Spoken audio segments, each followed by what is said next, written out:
Estão aqui conosco o diretor-presidente Renato Vilela, a diretora de investimentos Andréa Morata Videira, o diretor de administração Augusto Miranda, o diretor de benefícios Délvio de Brito, o diretor de participações societárias e imobiliárias Wagner Duducci e o diretor de planejamento e controladoria Max Mauran.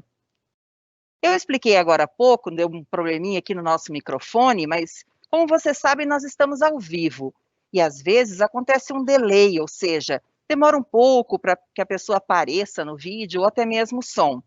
Se isso acontecer, espere um pouco, que a transmissão logo continua. Hoje, quem irá apresentar os dados é o coordenador de contabilidade da FUNCEF, o Rodrigo Andretto.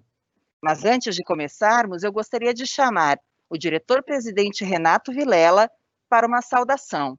Boa noite, presidente. Boa noite, Patrícia. Boa noite a todos que estão nos assistindo. Boa noite aqui aos meus colegas de diretoria. Mais uma vez, viemos aqui prestar contas do desempenho financeiro e administrativo da FUNCEF no terceiro trimestre do corrente ano. Temos notícias boas para dar, e sem mais delongas, eu vou devolver a palavra à Patrícia, porque para que a gente comece já a apresentação. Muito obrigada, Patrícia. Obrigada, presidente. Eu passo agora, então, para o coordenador de contabilidade da FUNCEF, Rodrigo Andretto. Boa noite, Andretto, tudo bem? Boa noite a todos, diretores, Patrícia, boa noite aos participantes que estão nos assistindo. Vamos apresentar aí o resultado até o mês de setembro, né, até o terceiro trimestre. Vamos, então, à apresentação já dos slides, dos números da FUNCEF. Pode passar o primeiro slide. Nesse slide nós colocamos aqui os principais pontos, aí os destaques aí do período. Todo mundo sabe que esse ano foi um ano bastante difícil economicamente, não só para a fundação, mas para o mercado econômico, e devido aí às implicações do isolamento aí da Covid. E nesse contexto aí nós registramos aí nesse período um superávit de 560 milhões neste período aí, nesses 9 meses. Então, um superávit consolidado, é um superávit que está registrado em todos os planos de benefício e mais notadamente aí no Reg Replan saldado. A rentabilidade dos planos BDs aí, todas acima da meta atuarial.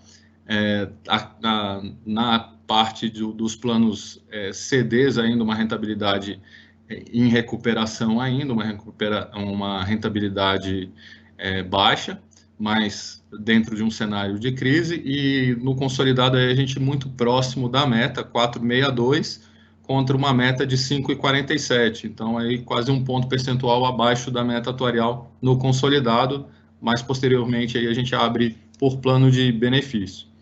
Um ponto positivo da carteira da FUNCEF, e um ponto relevante, que a gente tem uma alocação bastante acima de 10% nos planos de benefícios, principalmente saudado e não saudado. Então, a avaliação aí de vale, variação de vale, que é registrada aí no nosso fundo carteira ativa 2, de 28,09%, também é um ponto relevante aí dos nossos resultados.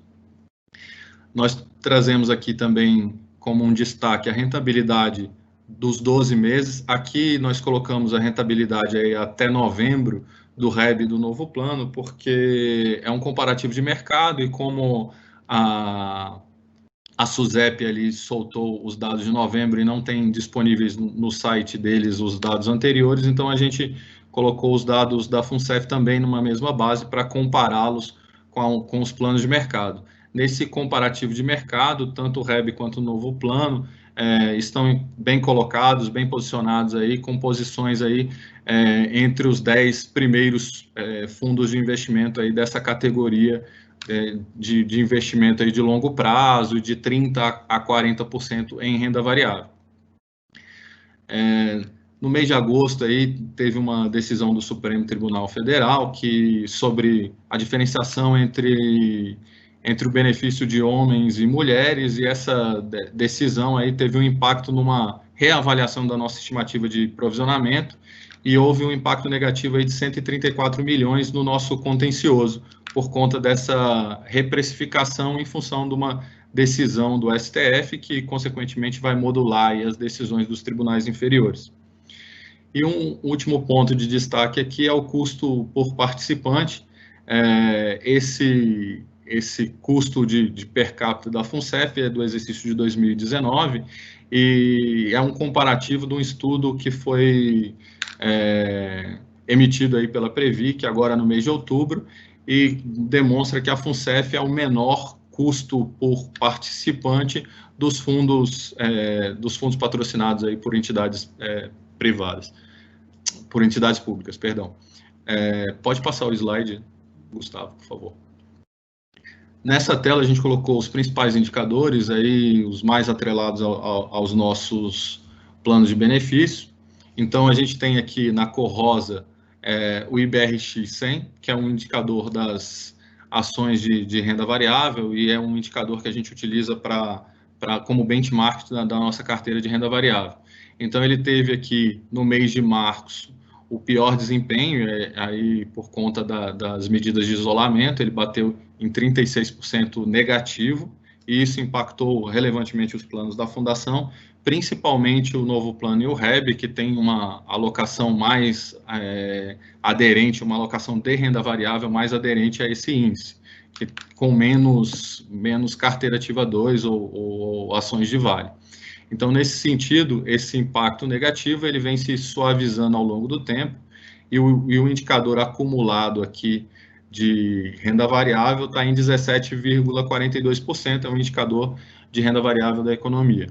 Outro indicador, esse de renda fixa, que é o CDI ou a Selic, está aqui por volta de 2,28%, também acumulado no período, que é um retorno aí dos investimentos de líquidos, né? Então, a gente tem uma meta atuarial aqui que é de 5,47, que é um ponto aí para a gente manter o equilíbrio. Evidentemente, a gente tem que gerar um spread acima desse valor por conta do déficit acumulado, mas é o nosso benchmark de equilíbrio, que é o 5,47. E, como um impacto positivo aí nos nossos planos de benefício, já colocado como highlight ali no primeiro slide, o fundo FIA Carteira Ativa 2, que investe indiretamente em Vale e que tem a variação aqui nesse período de 28,09%. Pode para o próximo slide, por favor? Agora nós vamos abrir aqui com a alocação dos planos de benefício para a gente ter uma sensibilidade de como aqueles indicadores rebatem em cada um dos planos de benefício. Primeiro, o saudado, que é o nosso plano de maior patrimônio. Então, a gente tem aqui na renda fixa 54,41%, e é uma renda fixa em grande parte alocada em títulos públicos marcados na curva, que tem uma taxa de juros contratada há alguns anos e, consequentemente, é uma estratégia de casamento com o passivo e uma estratégia maior do que o passivo. É essa estratégia que gera o ajuste de precificação, que é um ganho futuro acima da meta atuarial. Então, 54% de renda fixa, majoritariamente em títulos públicos marcados na curva. Da renda variável, a gente tem 27,27%. No saudado, destes 27,27%, 15,89% é representado pelo Carteira Ativa 2. Então, menos da metade aqui é uma renda variável a mercado, que se comporta ali perto dos 17% negativo, e 15,89%, quase 16%, rendeu aqui 28% positivo. E as demais carteiras aqui, com uma alocação bem menor. Investimentos estruturados, 1,67%. Investimentos imobiliários, 11,43%. Aqui também tem um impacto da crise, e principalmente em shoppings e hotéis que ficaram por um bom tempo aí fechados e, consequentemente, sem a arrecadação. A carteira de operações com participante, que é empréstimos a participante. E, por último, aqui o acordo de leniência, que representa aqui 2,35%. No REG Replano é um saudado, a classificação bem semelhante à do saudado. Aqui na renda variável, a gente tem uma alocação um pouco menor no Carteira Ativa 2, que é de 12%, então o restante aqui, 18%, é uma carteira mais a mercado. Próximo slide, por favor. Novo plano IREB, a gente fez há alguns anos atrás uma segregação em perfis, então a gente separou a parte dos participantes ativos, que é a parte CD, numa carteira mais de longo prazo e, consequentemente, mais variada e também com alocação em renda variável. E após a aposentadoria, então após a concessão do benefício, a gente tem uma alocação mais centrada em títulos públicos, aí marcados na curva, para dar uma segurança aí nos investimentos para essa massa de assistidos. Então, aqui na parte BD do plano, nós temos quase que 100% aqui em renda fixa, né, em títulos públicos, e 0,57 são os empréstimos destes participantes que estão aposentados. Na parte CD do plano, é uma parte, como eu mencionei anteriormente aqui, de uma renda variável aqui de quase 30%, mais indexada aí ao IBRX 100, que teve uma variação de 17% negativo. Próximo slide. No REB, bem similar ao novo plano, a diferença é que aqui a gente ainda tem um percentualzinho de carteira ativa 2, 5% apenas, que foi fruto da migração que ocorreu lá em 2006, então ele tem um pedacinho ainda de carteira ativa 2 que tem um desempenho bom nesse período, e o restante aqui de renda variável a mercado. Próximo slide. Nesse slide aqui a gente demonstra aqui um pouco do resultado do plano nesse período, né, comparado aqui só o consolidado aqui com o exercício anterior, dado que são muitos dados, né. Então, os valores estão em milhões de reais. Na parte previdencial, a gente tem contribuições, tanto em contribuições quanto em benefícios, que é a primeira linha do destinações aqui, a primeira linha dos adições, um valor bem próximo do ano anterior, e com ligeiro incremento aqui em contribuições, dadas as variações salariais e as contribuições se comportando mais ou menos da mesma maneira, e em benefícios aqui bem próximo, com ligeiro decremento, aqui por conta dos institutos, a gente mostra isso numa tela adiante. Resultado de investimento, a gente tem um resultado bem menor, 1 bi 100 menor do que o ano anterior. Quando a gente abre por plano de benefícios, a gente percebe que Reg Replan saudado e Reg Replan não saudado estão demonstrando resultados positivos, e novo plano e REB resultados negativos até esse período. E isso por conta da questão da renda variável e no perfil dos participantes ativos, ou seja, na parcela CD. A parcela BD, ela tem aquela alocação mais conservadora, mais em títulos públicos, portanto, uma alocação positiva. Então, no consolidado aqui, a gente teve 3,2 bi de resultados de investimento. O contencioso, no exercício, apesar desse incremento que a gente citou lá no começo, por conta da diferenciação dos homens e mulheres, então, que a gente chama internamente de PAC 70-80, a gente tem, ao longo do exercício, uma redução das contingências, num total aqui de 68 milhões. No ano passado, a gente teve uma constituição. E na parte previdencial, pode passar o próximo slide, Gustavo? Então, aqui na parte previdencial, separando aqui contribuições normais e extraordinárias, o quantitativo dos 2 anos para visualização, então, bem linear. É importante destacar que as contribuições estão sendo pagas de forma adimplente, sem nenhuma intercorrência nesse período, tanto 2019 quanto 2020. Nos benefícios, nos pagamentos de benefícios, a gente tem um incremento aqui no benefício de prestação continuada, que aí é o reajuste dos participantes, e nos benefícios de prestação única, que aí é o BUA, aquele benefício que o participante pode resgatar até 10% da reserva matemática, e também o resgate, ambos têm uma diminuição aí de 20 em relação a 19. Isso por conta aí de PDV, então, nesse período de 2020 não ocorreu, então tem um movimento menos relevante, menor do que o ano passado. Do ponto de vista atuarial, a gente tem a as reservas matemáticas que a gente tem aí, RegReplan saudado, novo plano IREB, uma vinculação bastante direta com a inflação, né, com o INPC, e o RegReplan não saudado com uma vinculação à política salarial da Caixa. Esse ano o reajuste foi de 1,5% e a inflação desse período foi de 2,94%.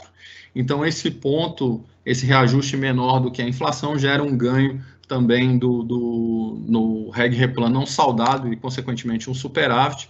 Esse ponto, isoladamente, aí, comparando só a evolução desse passivo com a meta atuarial, a gente tem um impacto positivo aí da ordem de 200 milhões.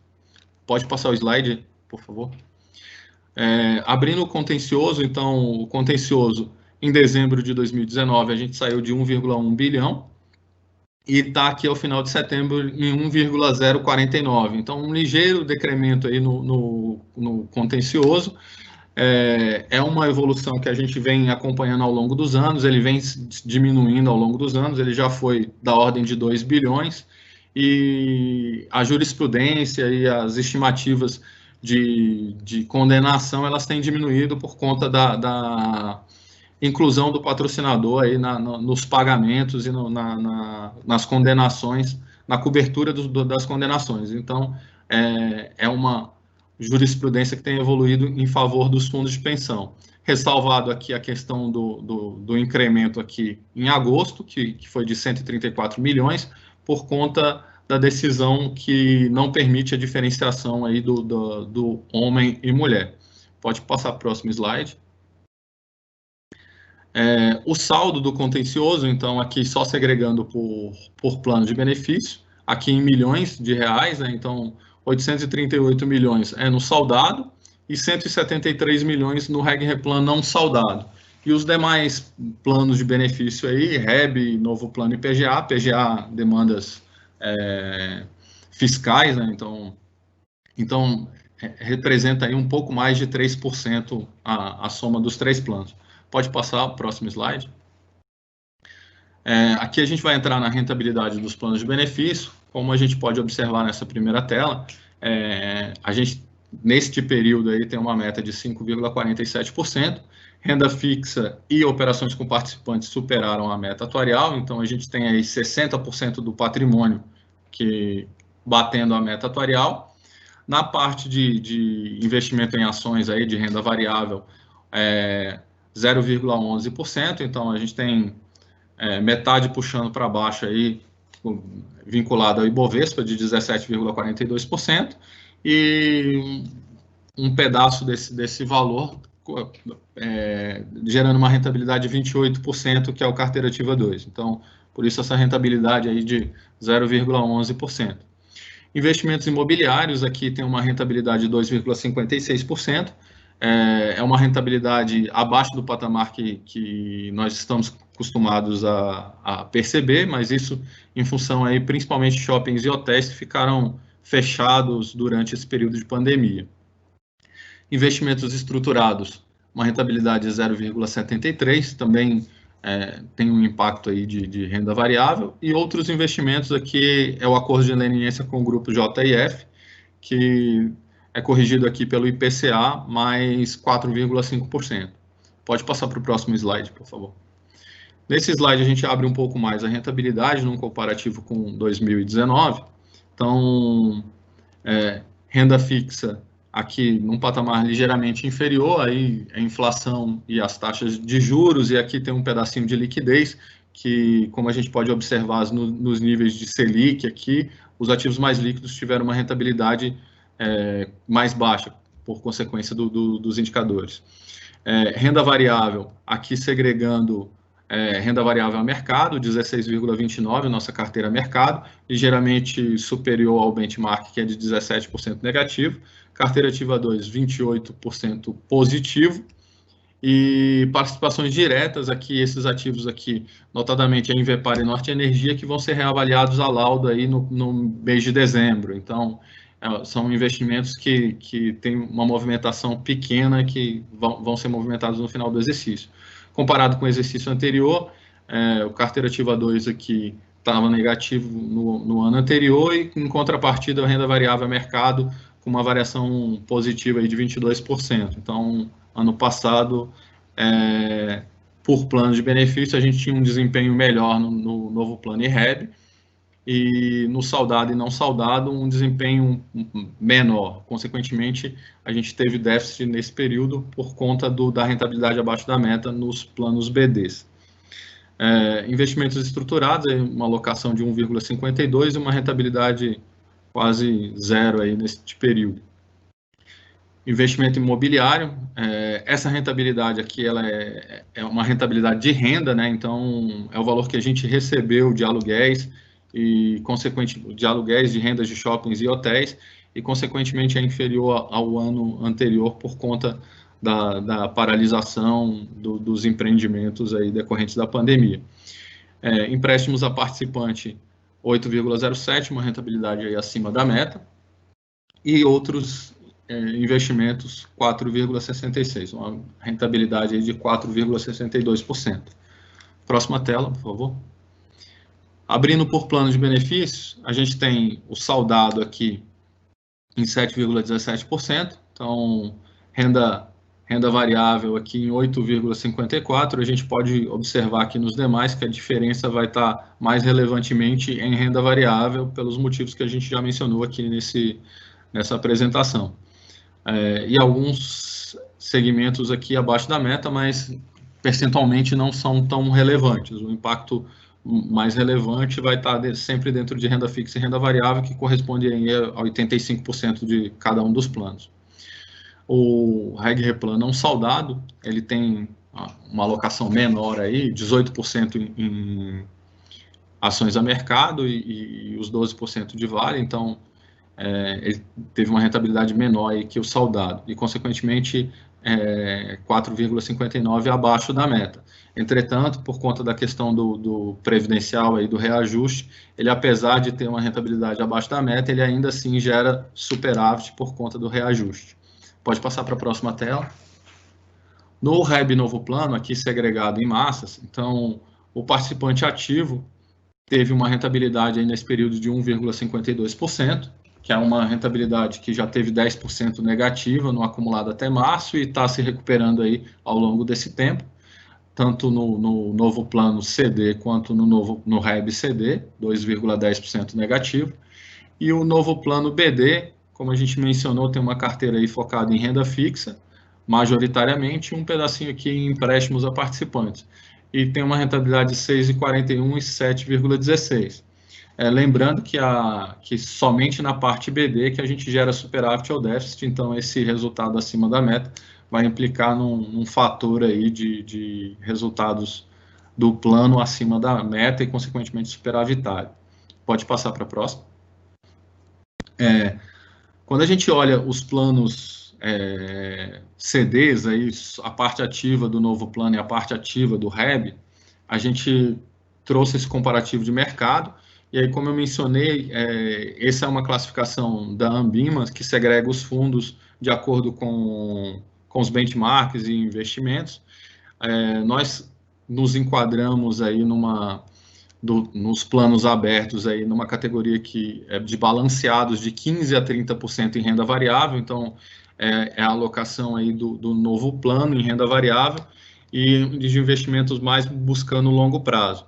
Quando a gente compara o resultado que tem disponível lá, que é o de novembro, e a rentabilidade do novo plano até novembro, a gente tem uma rentabilidade no novo plano aqui muito próxima de 6,97%, e comparado com os 48 fundos que estão nessa categoria, aqui cada bolinha dessa é a rentabilidade de um dos planos de benefícios.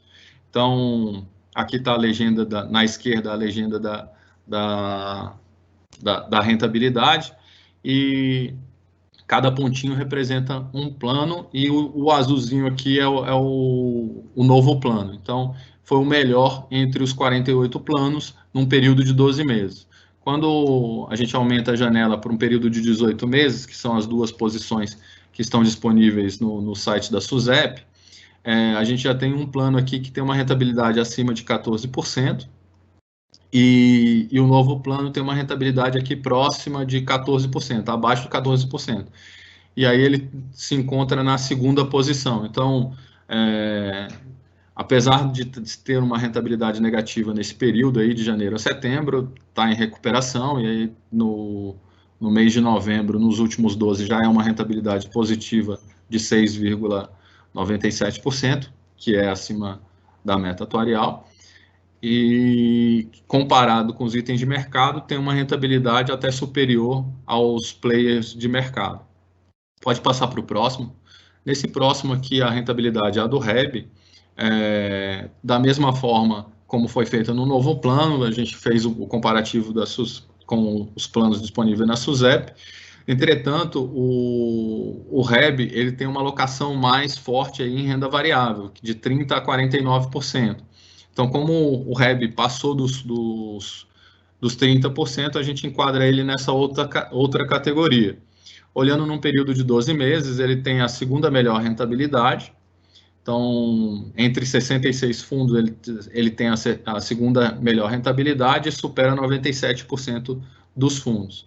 Numa janela de 18 meses, ele tem a nona colocação, então uma rentabilidade aqui abaixo de 15%, e ele registra a nona posição, superando aí 86% dos fundos de entidades abertas. Pode passar. Próxima. Essa é uma tela que consolida o resultado do plano. Então, em 2019, nós saímos de um resultado consolidado deficitário de 6,2 bilhões, com o resultado deste ano superávit em todos os planos de benefício, registrando aí um superávit de 560 milhões. A gente acumula esse equilíbrio técnico acumulado, que é o déficit ou superávit contábil, superávit no REB, da ordem de 5,7 bi. Quando a gente soma o ajuste de precificação, esse ajuste de precificação ele é considerado só para fins de equacionamento, ele é um resultado futuro. Então, daquela carteira de títulos públicos marcados na curva, eles estão contratados a uma taxa superior à do nosso passivo e, consequentemente, vão gerar no decorrer da vida aí, até a liquidação dele, eles vão gerar esse resultado acima da meta. E esse resultado é considerado para fins de cálculo de equacionamento. Então, o equilíbrio técnico acumulado somado ao ajuste de precificação, a gente tem o equilíbrio técnico ajustado, que é considerado aí o valor para fins de equacionamento ou não, ou distribuição de superávit também. Reg Replan saudado, a gente tem 1,8 bi de equilíbrio técnico ajustado. Reg Replan não saudado, 31 milhões apenas de déficit. Novo plano e REB, quando a gente considera ajuste de precificação, eles estão superavitários. Então, considerando que na carteira dele tem 99%, 95% de títulos públicos, não há aí um impacto possível de outros títulos para ter uma rentabilidade negativa. Então, do ponto de vista de investimento, é quase que uma certeza. E aqui, o limite da legislação, a legislação estabelece um limite de duration, a duração do passivo menos 4, então forma-se um percentual definido por essa conta dividido por 100, multiplicado pela reserva matemática, e este aqui embaixo, essa última linha, é o limite que, se nós ultrapassarmos, então se a gente tiver um déficit superior a 4,5 no Reg Replan saudado, a gente teria um novo equacionamento. Então, que demonstra que essa linha é que a gente está bem distante aí desse limite de equacionamento. Pode passar para a próxima. Aqui nessa tela é aquele mesmo déficit, só que comparado com versões anteriores. Então, essa terceira coluna aqui, que é de 3,91%, então o saudado, ele tem um déficit de 1,8 bi, esse 1,8 bi corresponde a 3,91% das reservas matemáticas.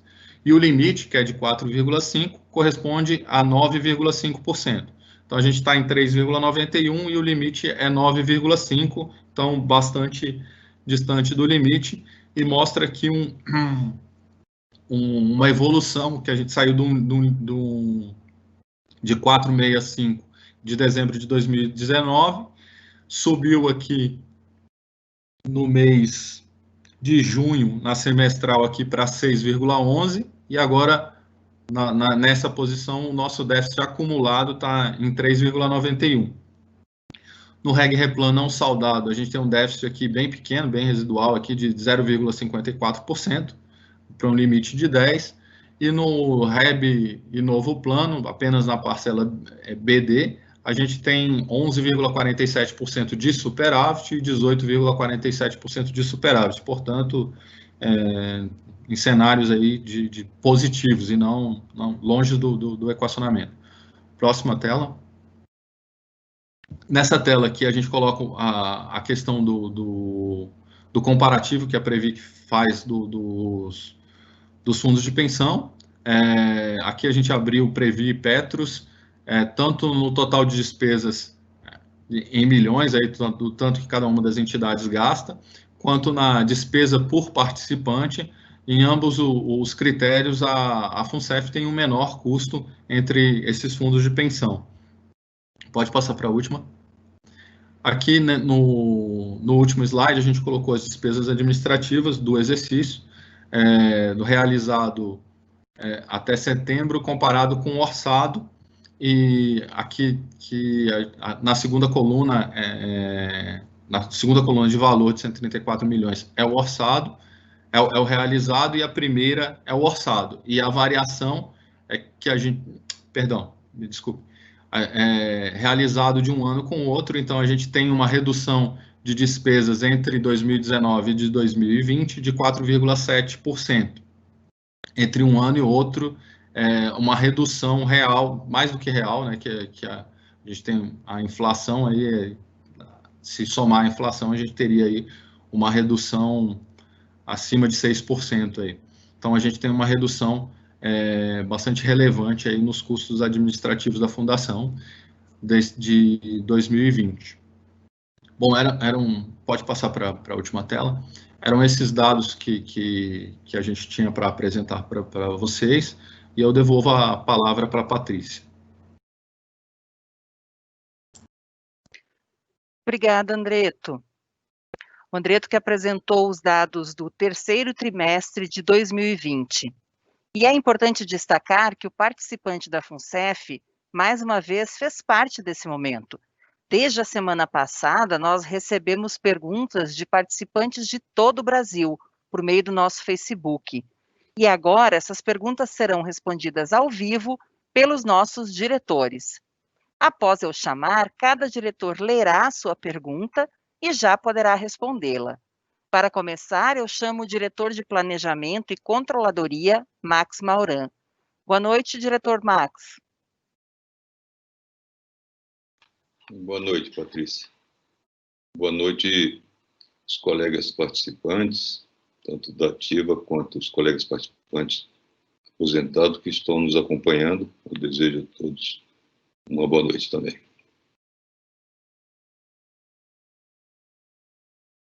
O senhor já pode ler a sua pergunta, diretor. Só um minuto. Na realidade, uma das perguntas que eu recebi já foi, de certa forma, respondida pelo Andreto na explanação dele. Um participante queria saber se a gente corre risco de equacionamento esse ano, né? E se der déficit, automaticamente teríamos que equacionar. E uma das últimas telas aí da apresentação, se puder voltar, fica até mais fácil. Nas linhas, o déficit é outra, aquela que tem as linhas, o Andreto, direto. É essa. Então, aquela que tem o limite do ajuste de precificação. Então, a regra mudou, nós não temos risco esse ano de equacionamento. A regra na qual o participante aqui expôs sua pergunta, ela não é mais a regra vigente, desde era uma regra, a regra que se refere à regra antiga da CGPC 26 de 2008, De 2014 para cá, essa regra mudou, e aquela regra de acusar um déficit de 10%, superior a 10%, ou 3 déficits sequenciais em 3 anos, automaticamente conduziria ao equacionamento. Hoje, a regra é essa que o Andreto apresentei, na minha tela está meio poluída aqui, mas para ter déficit, a gente teria que superar, para ter um equacionamento, a gente teria que superar, por exemplo, aí no RGPlan, a cifra de 4,5 bilhões, que não é o caso. Tá? Então, a primeira resposta é essa, nós estamos numa regra diferenciada, é uma banda, né, onde considera-se o eixo do plano e considera-se taxa de juros dos próximos 3 anos, né, ao valor presente, a ETTJ, e o resultado da aplicação dessa regra é isso que vocês estão vendo aí, né, nessa última linha dessa tela que está visível na tela, está visível para vocês. A outra pergunta é sobre a Operação Greenfield, o que esperar da Operação Greenfield, né? Bom, vocês têm acompanhado aí, houve uma reestruturação na Operação Greenfield, mudou-se a composição, a coordenação. Hoje quem assumiu a Operação Greenfield é um procurador lá do Rio Grande do Sul, chamado Celso Três. Temos uma ótima expectativa, né? Como tínhamos, somos bastante gratos com os procuradores que conduziram e tocaram o processo anteriormente. Temos o maior apreço pelo trabalho deles. E temos uma grande expectativa e disposição de colaborar, como nós colaboramos sempre, desde que chegamos aqui em 2014, com a nova equipe e com a nova composição e com o novo coordenador, que é o Dr. Celso Três, que desde já me colocou à disposição dele para dar todo o apoio à operação, como sempre temos, até desde o seu início, né? Desde 2014 a gente já colaborava, até antes disso, quando eu fui gerente nacional de auditoria, eu sempre mantive uma equipe permanente auditando a FUNCEF. Depois a gente acompanhou aí os trabalhos, colaborou bastante com o trabalho da CPI dos fundos de pensão, e no despontar da Operação Greenfield, nós colaboramos com ela ao longo de todo esse período, conseguimos alguns resultados bastante significativos, e temos a esperança de conseguir novos e mais resultados daqui para frente, porque o trabalho, apesar de ter mudado, né, a composição, ele não se encerrou. Esse é um trabalho permanente, independente do nome que a operação que se apelide esse tipo de trabalho, ele vai continuar, o Ministério Público vai continuar trabalhando, a Polícia Federal vai continuar trabalhando, o Previc vai continuar trabalhando, as auditorias da Caixa, da FUNCEF, CGU, TCU vão continuar trabalhando, e tenho certeza que dessa conjugação de esforços a gente vai conseguir colocar a FUNCEF nos trilhos e afastar os perigos que pairam sempre sobre os recursos dos fundos de pensão e que tanto mal causaram a todos os participantes, não só da FUNCEF, como de muitos outros fundos de pensão. Eu acho que eram essas duas perguntas que tinham me sido dirigidos, e eu me coloco à disposição para mais alguma eventual pergunta de algum participante. Muito obrigada, diretor Max. Eu vou passar agora a palavra para o diretor de Participações Societárias Imobiliárias, diretor Wagner Dudusch. Eu peço que o senhor leia as perguntas e o nome e cidade dos participantes que as fizeram, por gentileza. Boa noite, diretor Wagner. Boa noite, primeiramente, obrigado. Boa noite a todos. A minha pergunta aqui veio da participante Ana Cristina Sanches, de Porto Alegre, Rio Grande do Sul. Acho que ela resume bastante o que a gente está olhando muito de perto na nossa área imobiliária. Então, a pergunta é: como a área de ativos imobiliários está tratando as mudanças provocadas pela pandemia e se há novos segmentos em vista? Acho que para contextualizar essa pergunta, é importante dizer que a gente vem trabalhando aí na diretoria há alguns anos num processo de análise da carteira imobiliária, com uma contratação de uma consultoria independente, que analisou a carteira imobiliária como um todo, tanto do ponto de vista de setores, de alocação, distribuição geográfica, idade dos imóveis. Isso foi feito pré-pandemia e foi feito, inclusive, levando em consideração os efeitos da pandemia. Então, em relação à primeira parte da questão, sim, a gente está olhando os imóveis no contexto do que aconteceu com a pandemia, e assim, a gente pode identificar 3 grandes segmentos aí, e 3 grandes mudanças, e como elas afetam a nossa carteira. Principalmente na questão de lajes corporativas, a gente teve alguns movimentos, todo mundo sabe, alguns movimentos de vacância por redução de escritórios, mas e alguns movimentos contrários até de readequação do escritório por uma questão de um novo tipo de trabalho, que pode incluir remoto e também presencial. Então, vamos dizer que, na média, essas coisas se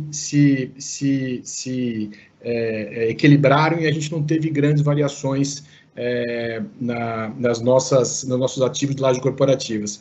A grande questão é que, olhando agora para a carteira no futuro, a gente percebe que os mais resilientes foram as que tiveram grandes centros, em cidades grandes. Então, parte da nossa estratégia da carteira imobiliária vai ser também rever a distribuição geográfica e nessas questões de laje corporativa, tentar concentrar em grandes centros, em grandes cidades, onde isso vai ser mais resiliente. Um segundo setor que eu acho interessante a gente mencionar, que é importante na nossa carteira, foram os shopping centers. Os shopping centers, sim, foram bastante afetados no início da pandemia, mas logo com o retorno das atividades, eles começaram a ter um retorno também, e isso já começou a se perceber, principalmente naqueles shoppings que já têm um melhor resultado. Então, nesse caso específico, também existe um objetivo de concentrar grandes centros de consumo para evitar grandes variações. A queda no valor de alguns ativos em relação a shopping, nessa reestruturação da carteira, também traz oportunidades da gente se reposicionar, inclusive aumentar algumas posições em ativos que a gente considera premium. E o terceiro setor, eu vou falar desses 3 macro setores, que são os mais gerais, para a gente não se estender muito, é o setor de logística. O setor de logística se beneficiou muito com a pandemia, por uma questão principalmente do comércio eletrônico, e quando a gente fala de comércio eletrônico, a gente está falando de um subsetor que a gente chama de last mile, que são essas entregas que você recebe em casa. Então, todo o setor imobiliário voltado para a logística, distribuição, armazenamento, é um setor que despontou, que a gente já tem na carteira e, obviamente, está olhando com muito bons olhos de aumentar essa exposição. Alguns outros setores que despontaram na pandemia também são setores de imobiliário ligado à tecnologia. A gente hoje vê uma demanda muito forte por data centers. Então, é um setor que aumentou, a gente já tem uma exposição nesse setor e pretende, obviamente, olhar muito mais de perto. É bom mencionar que esse trabalho que a gente desenvolveu, que a gente está discutindo e deve estar aprovando agora na nossa diretoria, é um trabalho que traça um plano geral para essa carteira. É importante a gente estar sempre revisitando esse plano, sempre revisitando os ativos, porque o que a gente percebeu com a pandemia é que os ativos são interessantes, mas o mercado é muito dinâmico, o mercado muda muito rápido. Então, é importante a gente sentir uma linha dorsal de estratégia, de plano para a nossa carteira, mas estar sempre atento a essas variações. Então, esses são os 3 grandes macro setores aí que a gente entende aí, que a gente vai trabalhar na nossa carteira, e essas são as mudanças que a gente vê e deve perseguir. Tá? Acho que eu espero ter respondido aí a pergunta e também fico à disposição para outras questões relacionadas ao tema. Ok, diretor Wagner, muito obrigada. Nós vamos ouvir agora o nosso diretor de administração, Augusto Miranda. Boa noite, diretor Augusto, tudo bem?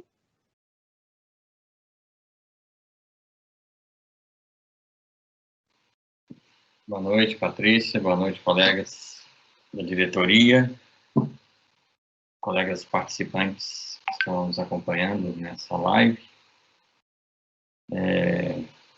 Tenho aqui 3 perguntas a responder. Eu vou resgatar aqui os seus respectivos autores para mencionar de forma expressa aí o teor das questões. Queria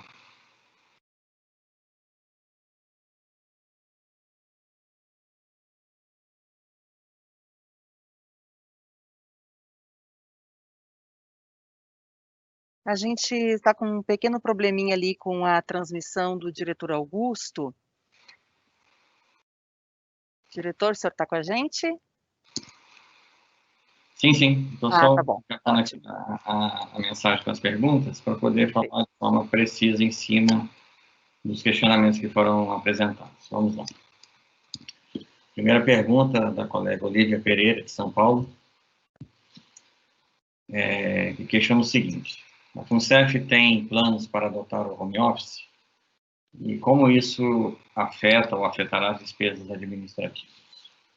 Sim, a FUNCEF está, nesse momento, finalizando um estudo técnico para a implementação definitiva do home office.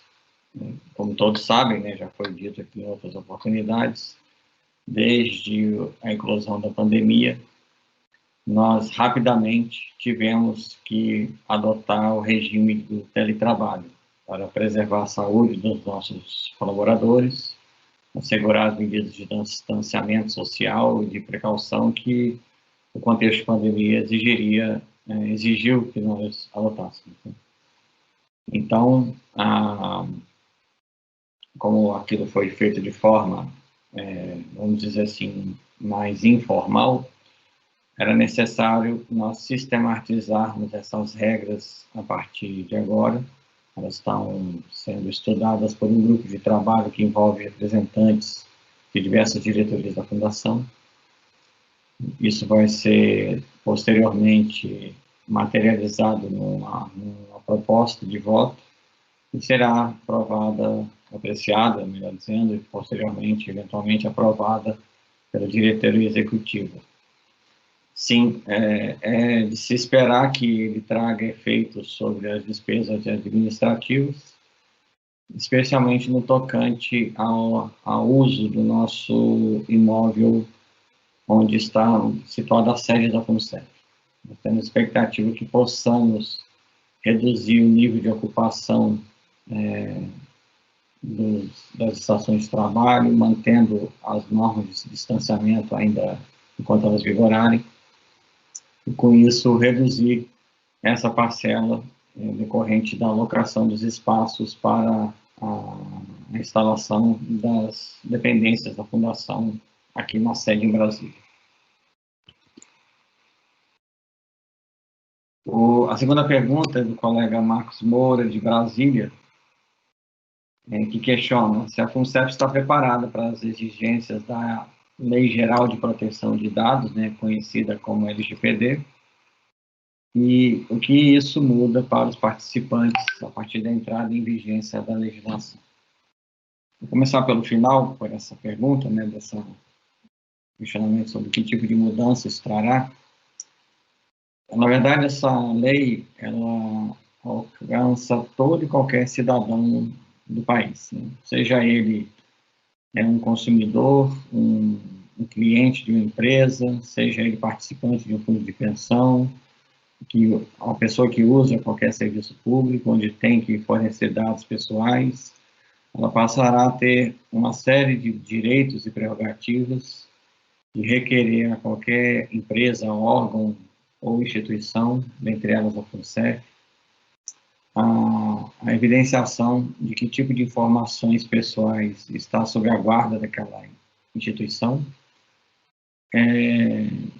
evidências de como esses dados são tratados e também, eventualmente, pode até solicitar a remoção, o cancelamento dessas bases de dados naturalmente tendo já sido informado previamente das implicações de eventual cancelamento, ou mesmo da sua impossibilidade, caso ela seja imprescindível para a execução das atividades fim às quais o detetor dos dados se utiliza das atividades daquela instituição, empresa ou órgão público. Então, esses são os principais reflexos, em linhas gerais, do que a Lei Geral de Proteção de Dados traz para todos os cidadãos, dentre eles os participantes de fundos de pensão e da FUNCEF em particular. A FUNCEF, sim, está preparada para os efeitos e reflexos da Lei Geral de Proteção de Dados.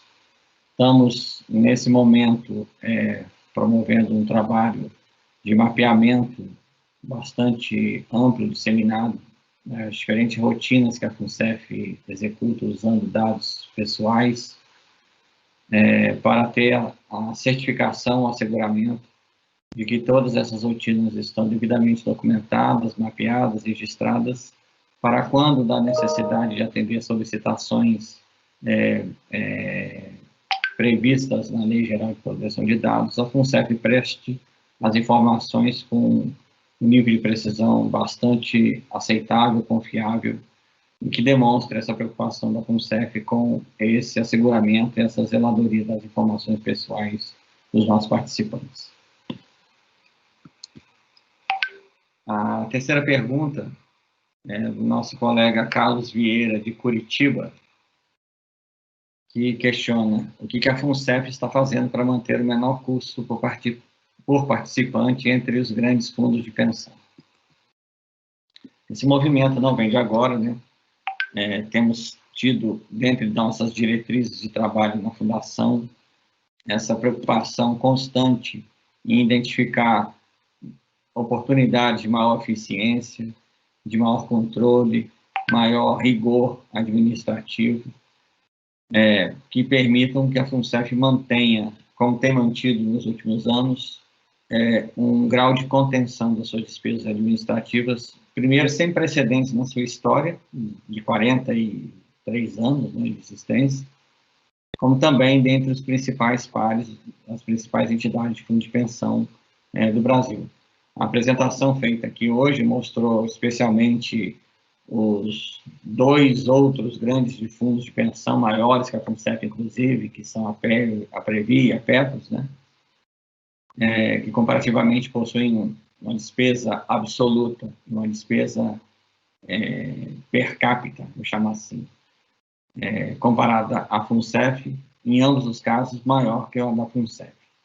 A própria Previc, ao fazer seu estudo comparativo dentre todas as entidades fechadas de previdência complementar, especialmente aquelas de maior relevância, que ela chama de entidades sistemicamente importantes, ela corroborou esse nosso trabalho, né, de toda a diretoria, né, da FUNCEF, que vem mantendo esse patamar de absoluto controle em busca de eficiência das atividades operacionais da Fundação, resultando num ganho real, né, que a cada ano se soma. Só para ter uma noção do que isso representa, ano passado nós fechamos a inflação que impacta nossos contratos, o reajuste salarial dos nossos colaboradores, etc., dentre outras despesas. Essa inflação medida pelo INPC foi de 4,48%. Então, era de se esperar que esse ano de 2020 nós tivéssemos esse incremento, né, equivalente à inflação. Pelas nossas projeções, informações que já temos até o momento, considerando que o que foi apresentado aqui hoje são os números posicionados até setembro, que já apontam uma redução nominal em ordem de 4,7% sobre a despesa realizada em 2019. Então, nós estamos falando aí que, além de não termos o acréscimo da inflação do ano de 2019, nós tivemos uma redução nominal de cerca de 4,7%, Então, nós estamos falando aí praticamente de um ganho real da ordem de quase 10% de economias somente nesse ano de 2020. Então, essa diretriz, essa atitude, essa postura que vem influenciando a cultura organizacional da FUNCEF tem mostrado seus frutos ao longo de todos esses anos de atividade e de evidenciação desse princípio como uma coluna mestra do nosso trabalho aqui à frente da Fundação. É isso, Patrícia, obrigado pela oportunidade. Estamos aqui à disposição para outros esclarecimentos, se forem necessários. Obrigada, diretor Augusto. Eu vou chamar agora a diretora de investimentos, Andréa Morata Videira. Boa noite, diretora Andréa, tudo bem? Boa noite, obrigada, Patrícia, obrigada a todos que estão nos ouvindo. Eu tenho aqui algumas perguntas. Primeira pergunta é do Hamilton Silva, de Belo Horizonte, Minas Gerais. A FUNCEF tem planos de investir no exterior em 2021? Sim, Hamilton. A FUNCEF tem planos de investir, sim, em 2021 em investimento no exterior. Como que a gente está atualmente com esse processo, né? Esse processo já foi aprovado na diretoria executiva nos últimos meses, ou seja, o produto já está aprovado, e agora nós estamos em fase de elaboração e atualização de todos os processos e normativos para este produto específico.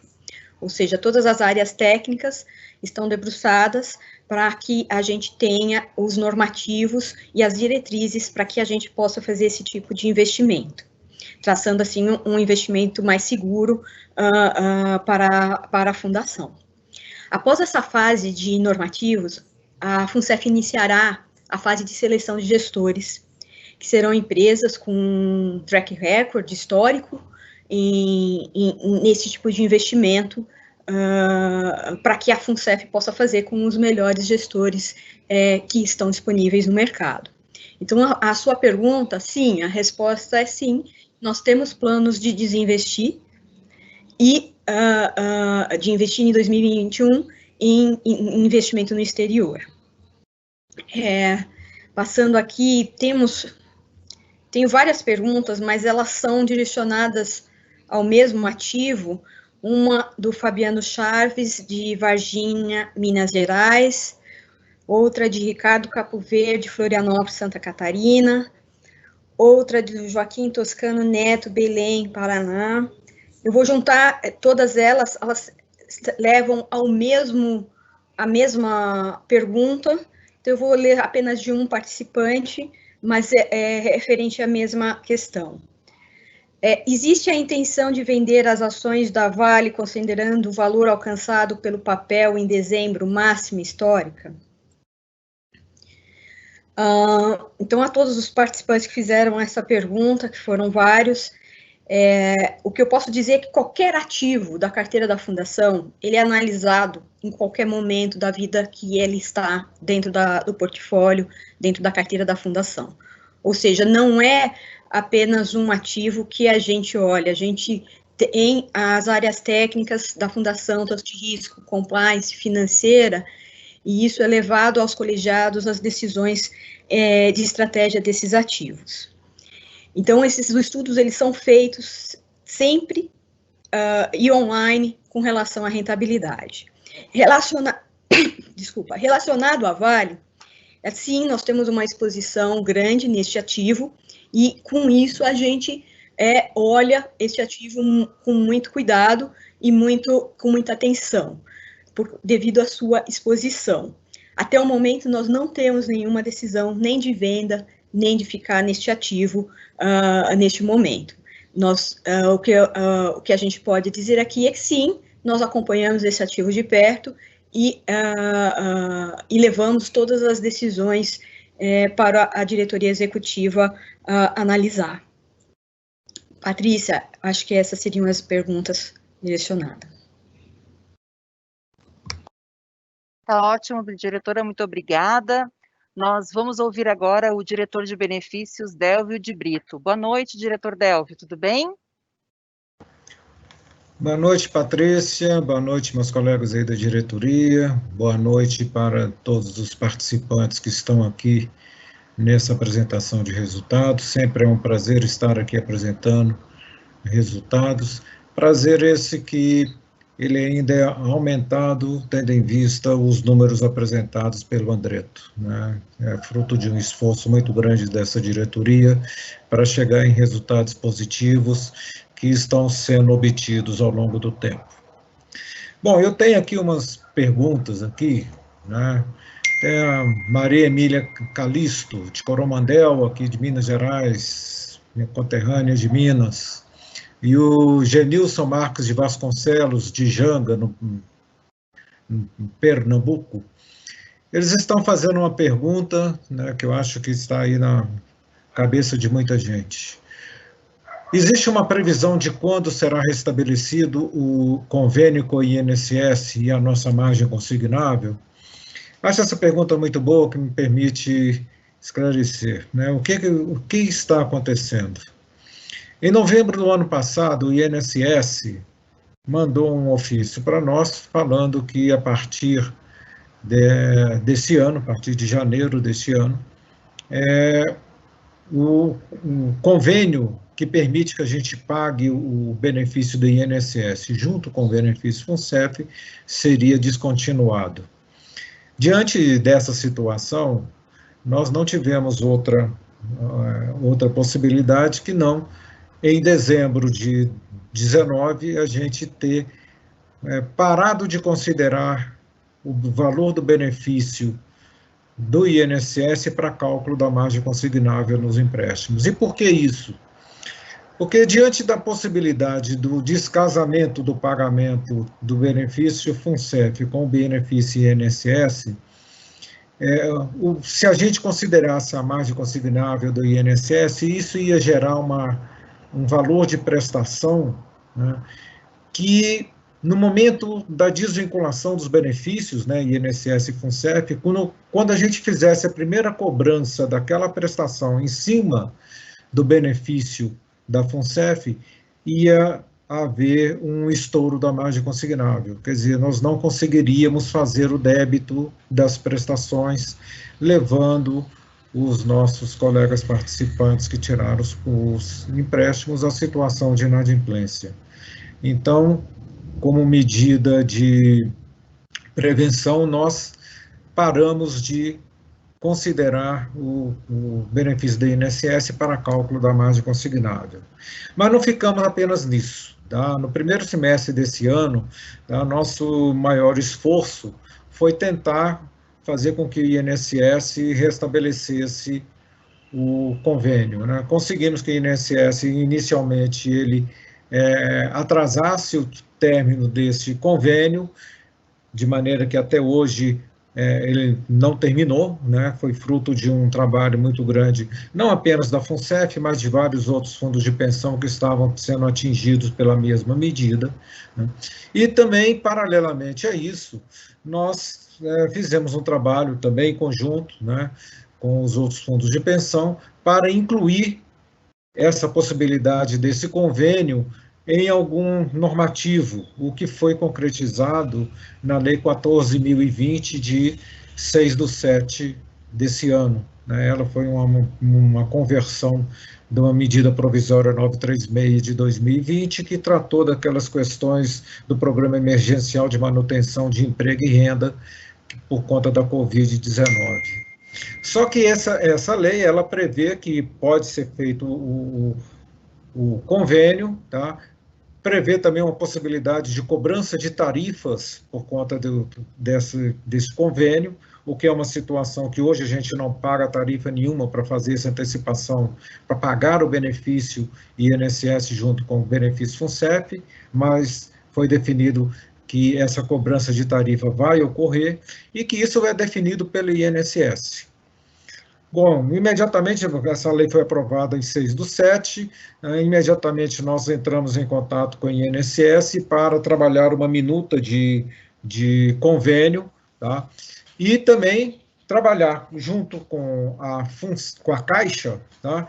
Para que a Caixa assumisse uma eventual tarifa para que esse custo não fosse lançado nos planos de benefício da FUNCEF, né? É um trabalho que está sendo feito paralelamente, tá? Tanto nós estamos trabalhando com o INSS por conta dessa minuta e com a Caixa, uma negociação para a Caixa assumir essa tarifa. E por que a Caixa assumiria essa tarifa? Porque caso ela não assuma e seja inviabilizado o pagamento do benefício conjunto INSS-FUNCEF por meio do convênio, o INSS passaria a folha de pagamento dele para qualquer outro banco, né? E não é interessante para a Caixa perder a folha de pagamento de benefício INSS, que hoje está na FUNCEF, que é um valor bastante significativo. Em julho mesmo, nós oficializamos o pedido para o INSS e para a Caixa, para o INSS por conta da minuta do convênio, e para a Caixa para que ela se posicionasse com relação à assunção dessa tarifa, e desde então nós estamos em negociação com ambos, né? A última notícia que nós tivemos, agora já no meio para o fim de novembro, o INSS nos informou que a minuta do convênio foi examinada pela Procuradoria Especializada lá do INSS, Procuradoria Jurídica, né? Ela apresentou algumas recomendações de alterações na minuta apresentada. Essa minuta teria sido retificada e encaminhada novamente para a Procuradoria. Então, nós temos que aguardar agora uma posição da Procuradoria sobre isso. Com relação à Caixa, nós fizemos diversas reuniões ao longo desse segundo semestre, mas ainda não temos uma posição final da Caixa a respeito da assunção das tarifas. De maneiras que isso que está impactando a questão da margem consignável. Enquanto a gente não conseguir acertar essa questão do convênio, nós não podemos restabelecer a utilização do benefício INSS para cálculo da margem consignável. E isso, Patrícia, me leva a uma segunda pergunta, que é bastante rápida. Essa foi a primeira pergunta que foi levada. A segunda pergunta que um colega que nos fez, né, o Enéas Silva Ribeiro, ele está perguntando: a FUNCEF reabrirá os empréstimos no Crediplan? Não sei, talvez o colega tenha feito uma confusão entre reabertura do empréstimo e essa questão da margem, tá? Então, colega, se você estava querendo saber se é essa questão da margem, então a resposta seria igual a essa primeira que eu fiz. Se for realmente a questão de reabertura de empréstimo, assim, que realmente assim, a FUNCEF nunca parou de emprestar, tá? Esse ano nós não tivemos nenhuma paralisação, só para você ver, nesses primeiros 15 dias de dezembro, já fizemos 9.060 contratos de empréstimos, né? E no final, durante todo o ano de 2020, foram mais de 43 mil. Então, colega Enéas, o empréstimo está aberto, tá? Se você estiver tendo algum problema para solicitar um empréstimo, algum problema no sistema, entre em contato com a nossa central de atendimento lá, que o pessoal terá o maior prazer de resolver os problemas, se for esse pessoal, tá? Então é isso, Patrícia, essas perguntas que eu tinha aqui, agradeço aí a todos aí, realmente estamos também à disposição para tirar qualquer dúvida extra. Obrigado. Obrigada, diretor Délvio. Eu passo agora para o diretor-presidente Renato Vilela. Boa noite, presidente, tudo bem?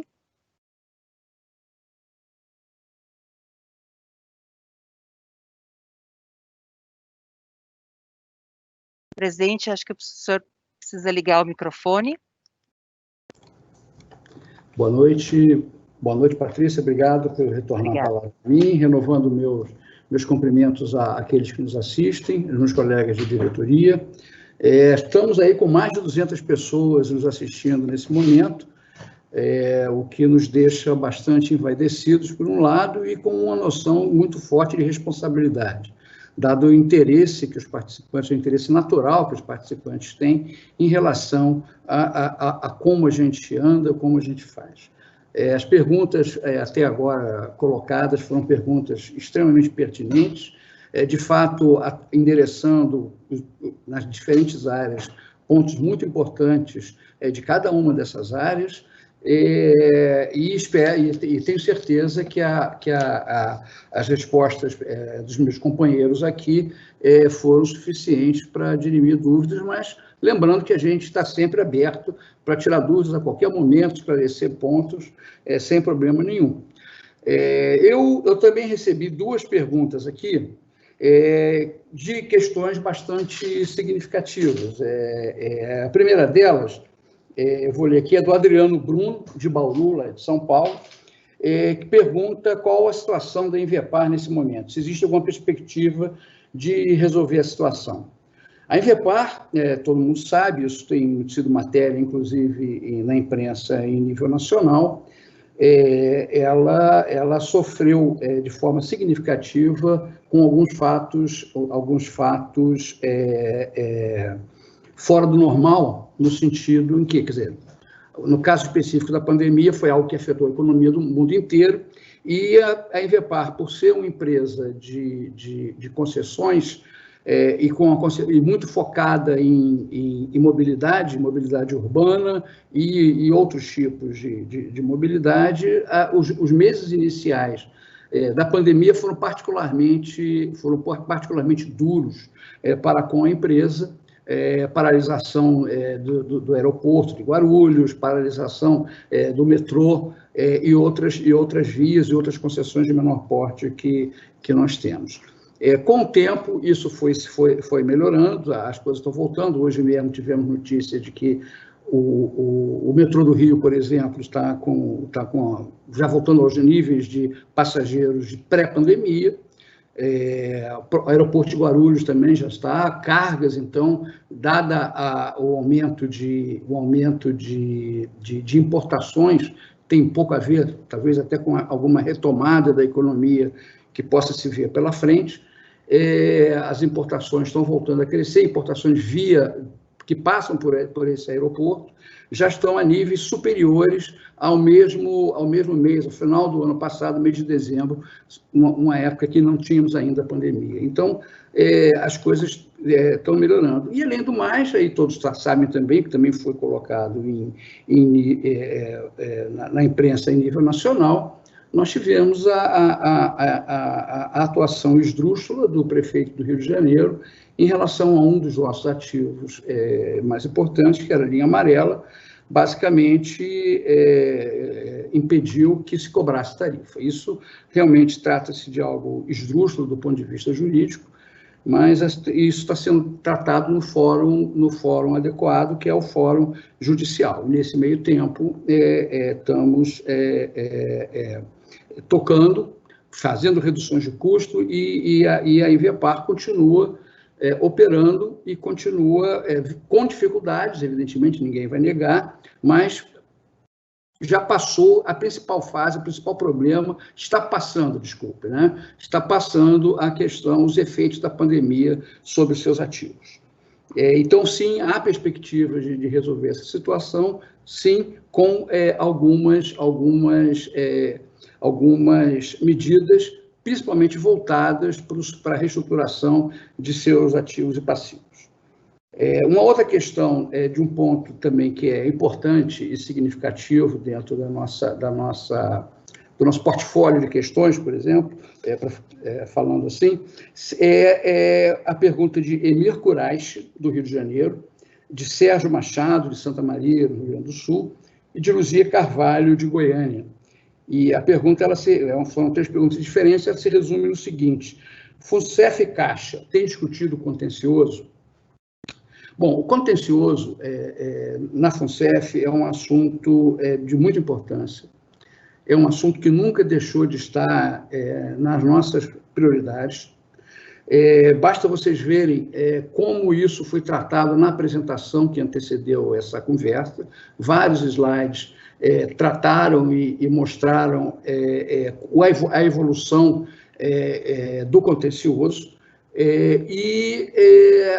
Só para vocês terem ideia, tivemos, como o próprio Andreto colocou, tivemos uma surpresa em agosto, com uma decisão que aumentou o nosso contencioso em algo em torno de 130 milhões, o passivo potencial, mas mesmo assim se observa uma redução entre a posição de novembro contra a posição de novembro do ano anterior, ou seja, mostra que estamos tratando sim e estamos com uma tendência menor. A pergunta foi específica em relação ao contencioso entre patrocinadora e nós aqui, o fundo de pensão.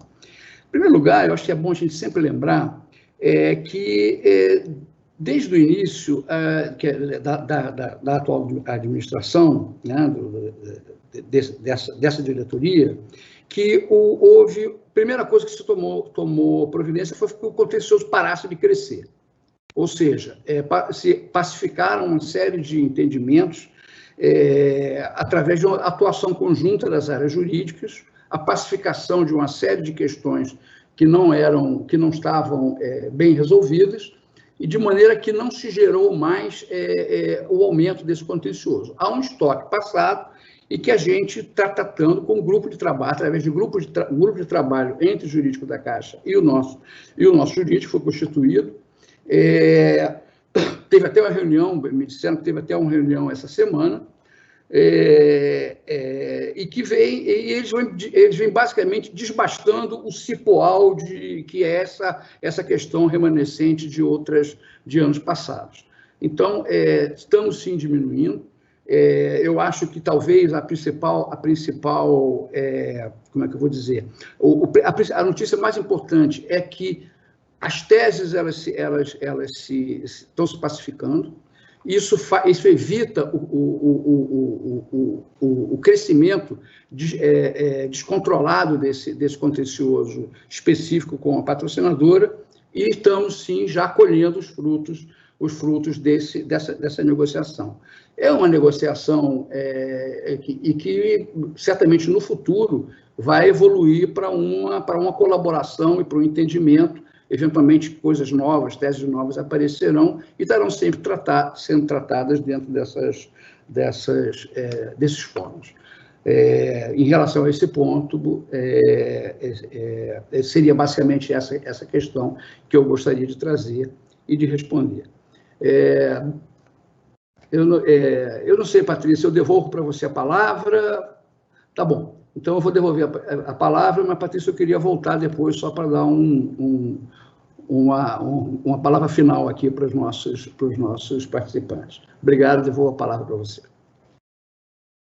Claro, presidente, só para informar que esse nosso vídeo ficará disponível no nosso site e também em nossas redes sociais a partir de amanhã. Era só esse recadinho para quem para quem perdeu o início da transmissão, pegou pela metade.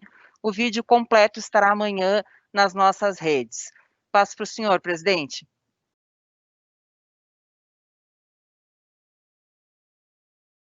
Está mudo. Seu microfone, presidente. Desculpa. Não fui eu que botei, não. Eu queria fazer um comentário rápido, tá? Meio que à guisa de desejar a todos um Feliz Natal, um ano novo melhor. Certamente o ano novo será melhor do que o que passou, né? Dificilmente será pior. Temos ainda uma preocupação na nossa frente, que é um aparente recrudescimento da pandemia. Mas também, por outro lado, temos já uma questão boas notícias no fronte da vacinação. Isso, além do ponto de vista humano e pessoal, que nos afeta a todos, do ponto de vista de gestores de investimentos, isso tem também um lado de que possibilita que a economia tente se reerguer novamente. Já há sinais, hoje mesmo, teve uma apresentação no nosso Conselho Deliberativo sobre as previsões econômicas para os próximos anos. Isso tem sido discutido também quando aprovamos o orçamento nessa semana, que há todos os sinais de uma retomada econômica, fraca ainda, é verdade, mas também a economia brasileira não tem mostrado nos últimos anos um crescimento mais forte, mas significa que há perspectivas, e aí os sinais, por exemplo, de bolsa, mostram que há uma expectativa positiva por parte dos agentes econômicos, e que isso aponta para uma melhoria significativa de resultados e das nossas oportunidades de negócio, ainda mais que a gente agora, ainda que de forma bastante prudencial, como a Andréa colocou, a gente vai começar a acessar não só o mercado interno, mas também alguns ativos privilegiados no mercado externo. Então, eu queria, aproveitando aí as festas de final de ano, passar aqui a minha mensagem de um otimismo cauteloso para 2021, agradecendo aqui de público aos meus colegas de diretoria pelo empenho que demonstraram ao longo desse ano. A FONSEF, eu diria, passou com louvor no desafio que essa pandemia nos colocou. Fomos muito rápidos na adoção de trabalho remoto, sem perda de qualidade, e conseguimos avançar em algumas coisas. Então, não tanto quanto queríamos, a pandemia foi sentida, mas graças ao trabalho dos colaboradores da FONSEF, dirigidos aqui por essa diretoria que vocês estão vendo, a gente consegue, eu consigo hoje dar uma mensagem, como eu falei, de otimismo cauteloso para todos vocês. Muito obrigado. Obrigada, presidente. Obrigada, presidente, e muito obrigada por estarem todos conosco. Boa noite.